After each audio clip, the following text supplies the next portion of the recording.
गणेश जी कार्तिकेय सहित स्वयं विमान लेकर के आए और चंचुला को बिठा करके अपने लोक को लेकर के गए। उस चंचुला को जो इतनी भ्रष्ट हो गई थी, जिसको नरक में सबसे कठिन यातना यमदूतों के द्वारा दी जाने वाली थी, उस चंचुला को लेकर के स्वयं भगवान अपने शिवलोक गए।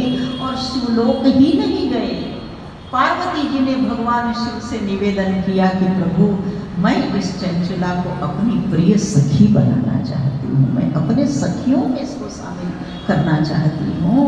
और पार्वती जी ने चंचुला को अपनी हमेशा, उसका पति जो बिल्लुक था वो पिशाच बन गया था, और चंचुला जो मरने के बाद गई है और जो पार्वती जी की सखी बन गई, तो नित्य,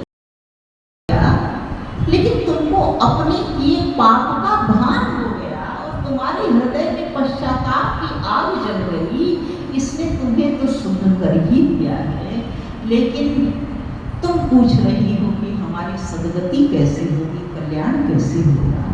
तो इसके लिए तुमको शिव पुराण की कथा सुननी पड़ेगी, क्योंकि शिव जी ही है जो सारे बड़े से बड़े पापों का नाश करने वाले हैं।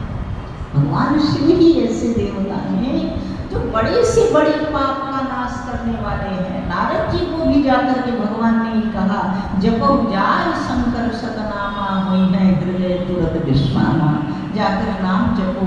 तो जाकर तुम शिव पुराण की कथा सुनो।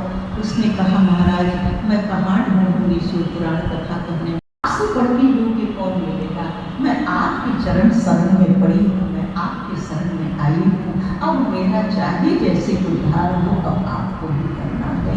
उस ब्राह्मण ने कहा, बेटी ये सच